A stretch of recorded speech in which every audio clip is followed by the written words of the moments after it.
I know by the amount of attention that you pay getting ready for it that some of you won't exactly agree with me. But I have to say that this experience that we've just shared consistently for me over the last 47 years that I've been engaged in it is the most sacred experience that I have ever had. And, you know, I've done stuff like peyote ceremonies and, well, ceremonies, I've never done ayahuasca, but I've done ceremonies involving almost, you know, every other plant medicine you could think of. In fact, some you probably haven't. And I've done Sufi dancing significant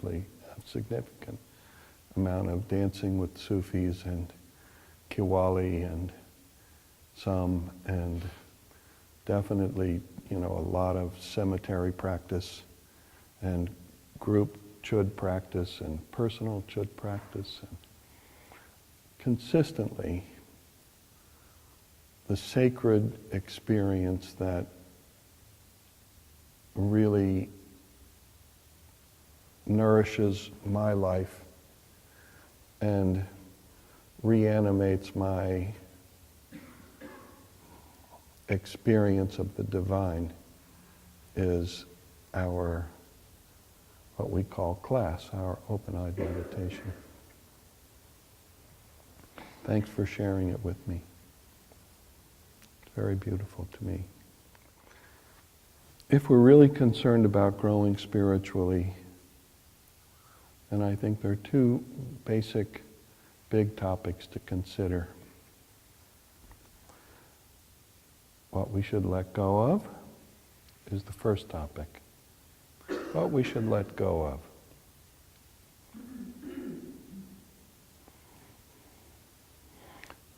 Every tension we ever are able to recognize happening within ourselves, which, as it turns out for most people, is almost every reaction that they have to every experience that they ever have. The only experiences that we have that aren't like reactionary and full of tension are those experiences which open our heart. And so we're talking like 1% of the time. It's really important for us in cultivating any kind of self-awareness to start to be able to recognize and acknowledge our own tensions. Because it is those tensions that represent the accumulated trauma and disconnect that we inherited in our nervous system from our ancestors. And it is that same trauma and disconnect which keeps us operating in an endless loop of our family system in which we reincarnate over and over and over and over and over again, maybe for an eternity, until we say to ourselves, I just can't do this anymore. And maybe at that point, we will start to take responsibility for making a change in ourselves. And that starts with acknowledging our tensions and beginning to let go of them.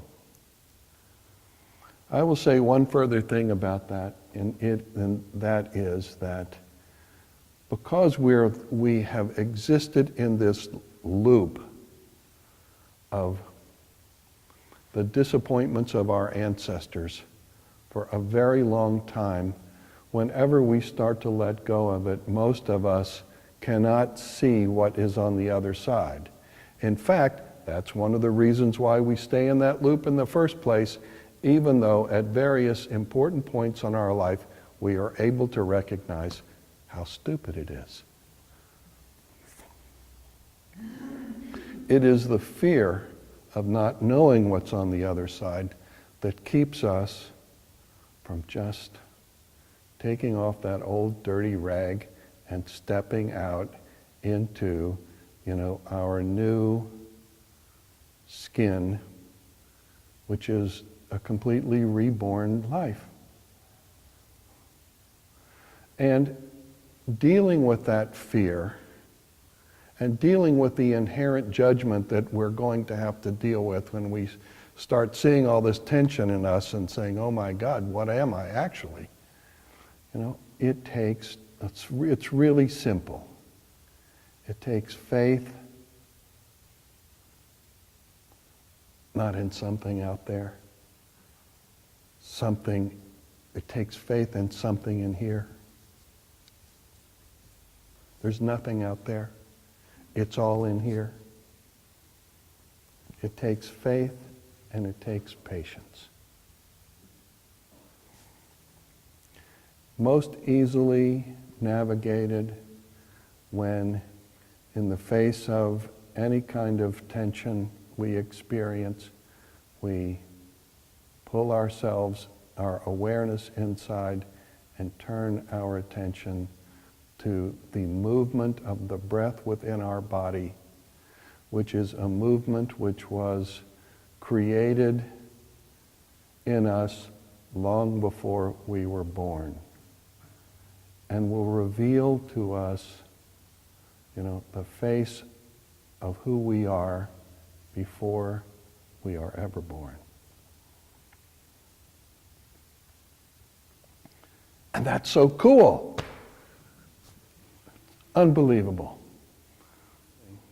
Letting go is an activity, an awareness that we will cultivate through the entirety of our life. Because, some of you are 20-something. I'm 70. When I was 21, I was a fully non-certified yoga teacher because there was no certification program in those days. I've been doing this since I was 21, a little younger actually. And the thing I can say is that I thought I was letting go when I was 21. I'm letting go much, much, much more deeply now and aware of letting go as a conscious effort that I make every day, much more profoundly than I have ever been. Letting go, releasing tensions, allows for the miracle of abundance that is present at your core to have the space to expand inside you and start to inform your brain about just how unbelievably rich your life can be if you start to attend to your own essence. Most people walk around looking for it outside themselves and keep hitting their head against a wall so many times in their life that their brain stops working and their heart is too numb to ever feel a thing.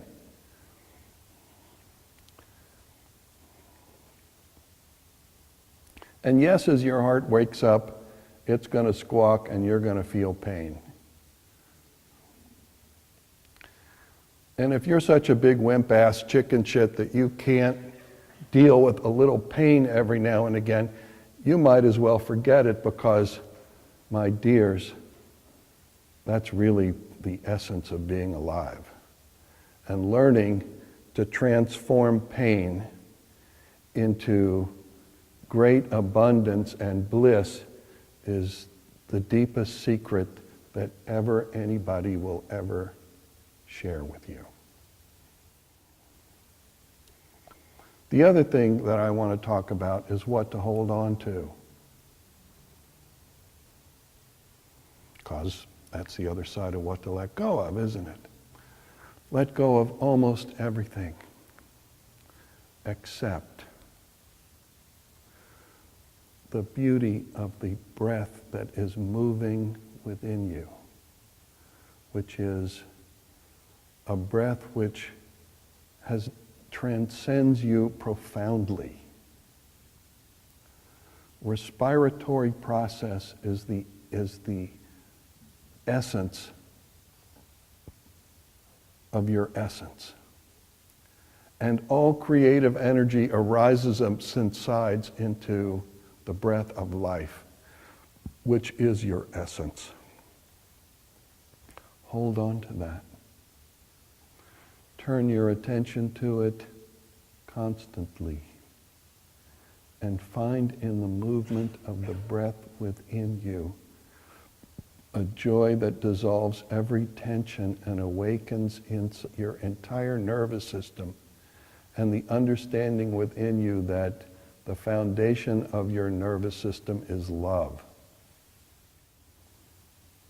Experiencing that, every fear evaporates, every tension dissolves.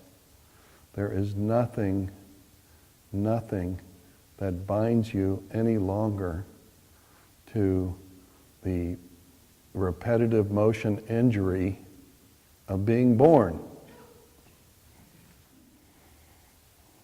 Yeah, you think carpal tunnel syndrome is bad. That's just like minor nothing from nowhere.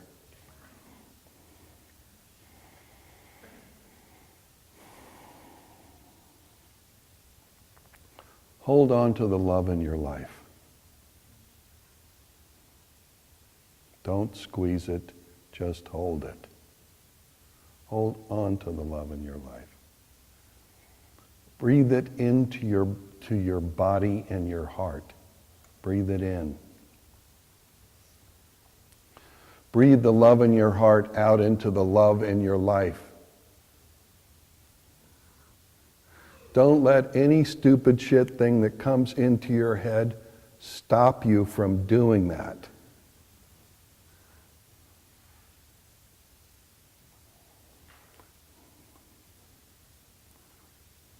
Breathe it in and breathe it out. And fill as much as you can, fill your life with love and kindness and compassion. Free yourself from tension and judgment. And you'll end up before you die perfectly enlightened. And I know that may not be something that most of you have ever aspired to, but it's probably the most significant experience a human being could ever have. And it's actually, unlike in the United States, health care, most jobs, a real education, it's actually available to you. It's available to everybody. It's available to everybody in direct proportion to our ability to love the love in our own hearts.